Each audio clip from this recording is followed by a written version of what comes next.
जल्दी से दरवाजा खोलो, जल्दी से दरवाजा खोलो वरना तुम्हें मार डालूंगा। दरवाजा खोलो जल्दी से। नमस्कार दोस्तों, अभी से 11 साल पहले की बात है। प्रियांशी नाम की लड़की थी, उसके पूरे के पूरे परिवार के साथ एक ऐसी खतरनाक भूतिया घटना घट गई कि हम मजबूर हो गए कि उस टॉपिक के ऊपर हमको वीडियो बनाना पड़ेगा, क्योंकि ये घटना से एक बहुत बड़ी सीख मिलने वाली है, एक अलग ही लेवल का मनोरंजन मिलने वाला है। आइए अब बिना देरी किए जिया की ज़ुबानी वो कहानी फुल डिटेल में जानते हैं। ये जो घटना घटी थी आज से 11 साल पहले, प्रियांशी, उसकी मम्मी, उसके भाई, उसकी बुआ, उसकी नानी, सब ने एक साथ एक्सपीरियंस किए थे। एक टाइम पे एक ही जगह पर थे, लेकिन वो क्यों एक्सपीरियंस किए थे, माहौल क्या था, सबसे पहले हमको वो जानना चाहिए। प्रियांशी जो है वो आज से 11 साल पहले सिर्फ 10 साल की थी और उसका छोटा भाई 9 साल का था। उसके घर पे उसकी मम्मी, पापा, उसकी बुआ, 2 बुआ थी, उसके चाचा चाची, सब लोग तो थे, अच्छी खासी बड़ी फैमिली थी। लेकिन आज से 11 साल पहले कुछ तो ऐसी प्रॉब्लम होती है जिसकी वजह से उसके पापा ऑफ हो जाते हैं। उसके पापा जब ख़त्म होते हैं तो पूरे घर में एक दुख का माहौल हो जाता है। किसी के लिए भी दुख का माहौल होगा। बच्चे छोटे छोटे हैं, प्रियांशी भी छोटी है, उसका भाई भी इतना छोटा है, उसकी मम्मी को अब अकेले अपने बच्चों को बड़ा करना होगा। वो वाला प्रेशर भी एक आ जाता है, क्योंकि अचानक से इतनी बड़ी दुर्घटना घटी थी जिसकी वजह से पूरे घर वाले सब लोग सदमे में थे ही।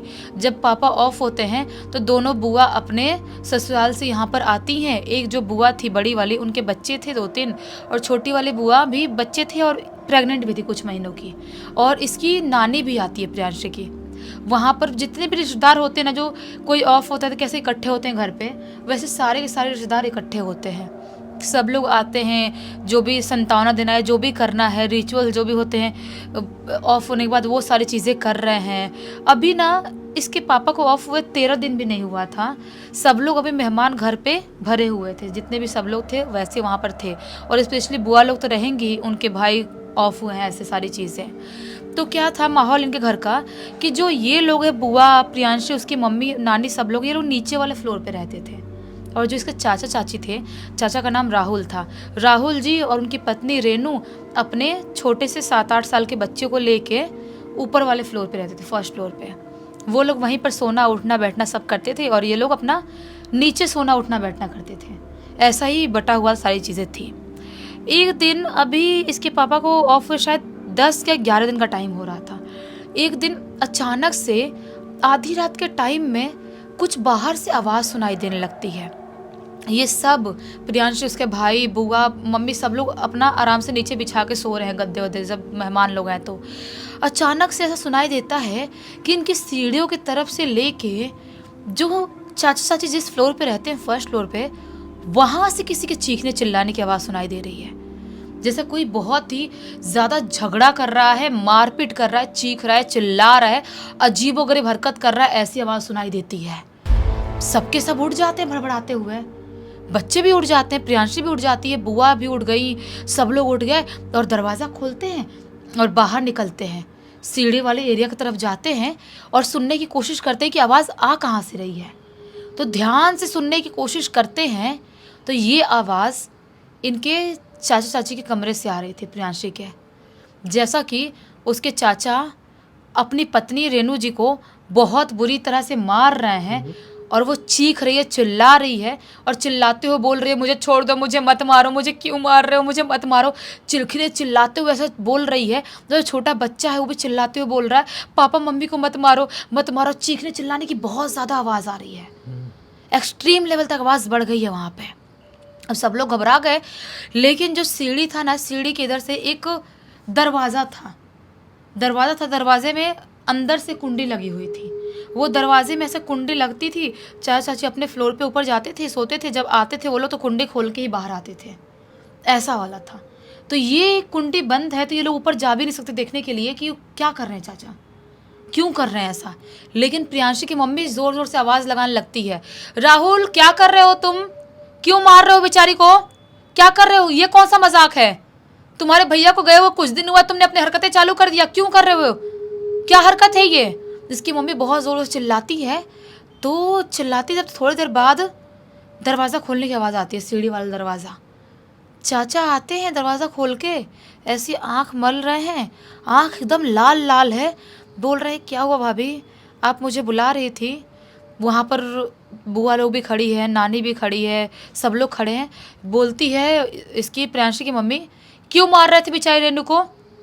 चाचा बोलते हैं कि मैं कब मार रहा था, क्या हो गया भाभी, आप ऐसी क्यों बात कर रही हैं अभी? तो बोलती है मजाक मत करो, तुम्हें कसम है तुम्हारे बच्ची के सबकी, बताओ तुम क्यों मार रहे थे अपनी पत्नी रेनू को? ये बोलते हैं भाभी आप मजाक क्यों कर रही हो आधी रात के टाइम में? मैं नहीं मार रहा था उसको, मैं तो नींद में सो रहा था, आपको देख के नहीं समझ में आ रहा कि मैं सो रहा हूँ? और सचमुच में आंखों से और सबसे देख के समझ में आता है कि सो रहे हैं। तभी पीछे से रेनू भी आती हैं और बोलती है क्या हो गया, आप इतने रात में चिल्ला क्यों रहे हो? वो भी पूरी तरह से सोई हुई थी, आंख चढ़ी हुई है, वैसे ही बाल वाल उजड़े हुए हैं, जैसे सोया हुआ इंसान कैसा दिखता है, जैसा दिखाई दे रही है। तो ये जो प्रियांशी की मम्मी है दोनों से पूछती हैं, अपने देवरानी से भी, रेनू से भी, कि तुम्हें क्यों मार रहा था ये? अरे ये कोई हरकत होती है? अपने घर पे देखो कैसा कांड हो गया है और उसी बीच में तुमको मार रहा है। तो बोलती है रेनू जी कि नहीं नहीं, मेरे पति मुझे नहीं मार रहे थे और आज तक कभी नहीं मारे हैं, क्यों मुझे मारेंगे, आप ऐसे क्यों बात कर रही हैं? तो बोलती है कि तो मुझे आवाज़ आ रही थी, मुझे क्या, हम सबको आवाज़ आ रही थी। बुआ लोग बोलती है हाँ हाँ हमको आवाज़ आ रही थी, पूरी प्रॉपर आवाज़ आई हमको कि तुझे मार रहा था वो, और तू बोल रही है कि नहीं मार रहा था, नहीं मार रहा था। तो बोलती है चाची जी रेनू जी कि देखो कहीं पर भी कुछ भी मारने चोट का निशान है, अगर इतने तेज तेज मार रहे थे, आवाज़ आ रही तो मारने का निशान तो होता, और बच्चा उठता नहीं। चल के देख लो बच्चा सो रहा है नींद में। तो सब लोग सोचते हैं कि हाँ जाके बच्चे को देखना चाहिए, छोटा बच्चा है वो तो सच्चाई बता ही देगा, वो थोड़ी छुपाएगा कि डर के मारे छुपा देगा।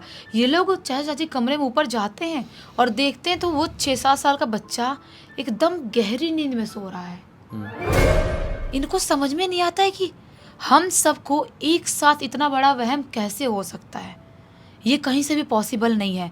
जो छोटी वाली बुआ जो प्रेग्नेंट थी, उनको घबराहट की वजह से अचानक से उल्टी आने लगती है, वो उल्टी करने चली जाती है नीचे, बोलती है मुझे बहुत घबराहट हो रही है, मुझे समझ में नहीं आ रहा है कि सबको कैसे वहम हो सकता है, कुछ तो गड़बड़ है। सब लोग समझाने की कोशिश करते तुम इस सिचुएशन में, ऐसे प्रेगनेंसी में से घबराओ मत, वैसे घबराने कोई कुछ नहीं होता है, हम तो है ना साथ में। सब लोग समझाते हैं। चाचा चाची वापस से अपना गेट बंद करते हैं और अपने कमरे में सोने चले जाते हैं, और ये लोग अपने कमरे में नीचे आ जाते हैं। वापस से सब सोने चले जाते हैं, बुआ को शांत करते हैं। प्रेगनेंसी में बहुत चीज़ें हो जाती है, उल्टी आती रहती है, उनको शांत करते हैं, उनको सुला देते हैं। अभी इनको लेटे हुए 10 मिनट हुआ ही होगा, अचानक से इनके कमरे का दरवाज़ा कोई ज़ोर से ठोक रहा है, बहुत ही ज़ोर से ऐसी आवाज़ सुनाई देती है। सब भड़बड़ाते हुए वापस से उठते हैं। 10 मिनट हुआ तो किसी को गहरी नींद इतनी जल्दी थोड़ी आएगी। उठते हैं, बाहर से आवाज़ चीखने की आ रही है, जल्दी से दरवाजा खोलो, जल्दी से दरवाजा खोलो वरना तुम्हें मार डालूंगा, दरवाजा खोलो जल्दी से। और ये आवाज़ चाचा की आवाज़ थी। सब घबरा जाते हैं कि क्या आवाज़ आ रही है, दरवाज़ा खोलो जल्दी से, कच्चा चबा जाऊंगा दरवाज़ा नहीं खोले तो, किसी को जिंदा नहीं छोड़ूंगा, जल्दी दरवाज़ा खोलो, ऐसी से आवाज़ आ रही है। जो प्रियांशी की बुआ है और नानी अपना विंडो खोलती है, जो सीढ़ी की तरफ विंडो था वो, और वहाँ से देखने की कोशिश करती है कि सीढ़ी खुला है दरवाज़ा कि नहीं खुला है। जाके देखते हैं तो क्या पाते हैं कि बाहर वो सीढ़ी का दरवाज़ा नहीं खुला था, अंदर से ही लॉक था। तो चाचा जी फिर यहाँ पर आए कैसे, अंदर से लॉक है तो सिर्फ एक ही रास्ता है, सीढ़ी के दरवाजे से ही ऊपर जाना। सब लोग समझ जाते हैं कि ये तो भाई साहब कुछ गड़बड़ चल रहा है, और बाहर से बहुत ही ज़ोर से वैसी नॉन स्टॉप चीखने की, चिल्लाने की, दरवाज़ा पटकने की, अजीब से घुर्राने की, दहाड़ने की आवाज़ पूरी रात आती रही। दोनों बच्चे बहुत ज़्यादा घबरा रहे हैं और बुआ के बच्चे भी बहुत ज़्यादा घबरा रहे हैं। घर वाले जो हैं, बड़े लोग बच्चों को समझाने की, शांत करने की कोशिश कर रहे हैं। उनके लिए ये रात पूरी तरह से काली रात थी। कैसे कैसे घबराते घबराते सुबह का टाइम होता है और सो नहीं पाते हैं कोई लोग भी।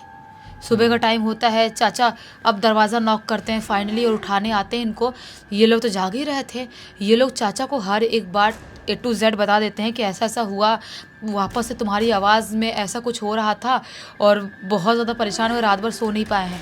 चाचा बोलते हैं कि नहीं, अगर इतना कुछ तुम लोगों ने फेस किए हो तो कुछ तो गड़बड़ है, कुछ तो गड़बड़ है। कोई तो एनर्जी या कोई तो भूतिया एक्टिविटी है जो अपने घर पर चिपट गई है, जो हमें दिखाना पड़ेगा। ऐसे काम नहीं चलेगा।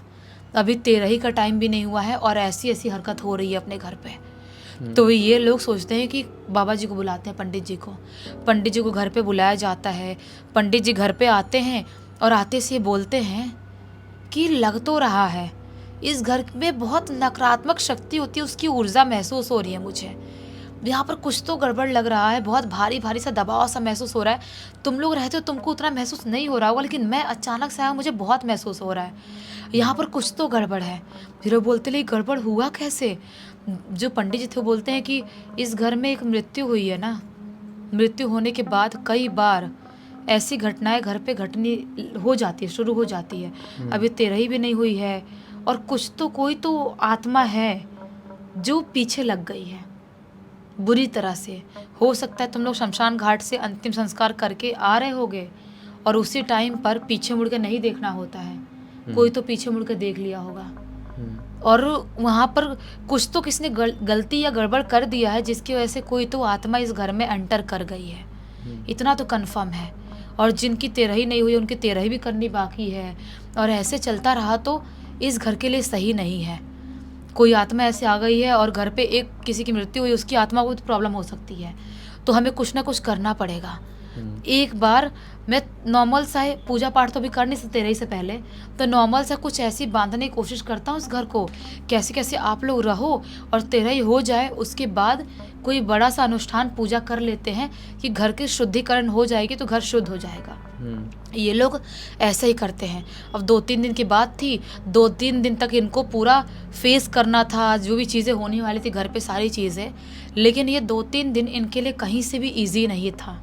जब भी रात में सोते थे, बाहर से वैसे ही चीखने की, चिल्लाने की, किसी के भागने की, दौड़ने की अजीबोगरीब आवाज़ें सुनाई देती थी। जो बुआ प्रेग्नेंट है उनको बहुत ज़्यादा घबराहट होने लगी थी, बहुत ज़्यादा। लेकिन अब भाई की मृत्यु हुई तो ऐसे छोड़ कर जा नहीं सकती वो, जब तक 13 हो ना जाए। उनको पूरी रात सो नहीं पा रही हैं, सब लोग संभाल रहे हैं। बड़े लोग तो रात में सो ही नहीं पा रहे हैं, बच्चे कैसे कैसे करके सो रहे हैं, बड़े लोग समझा रहे हैं, तो पूरी रात भर इनको कितनी कितनी चीज़ें फेस करनी पड़ती है। लिटरली चीखने चिल्लाने की आवाज़ें ऐसी आती थी जैसे कि पता नहीं कितने शैतान साथ में मिलकर लड़ाई कर रहे हो, ऐसी ऐसी आवाज़ आती थी बाहर से।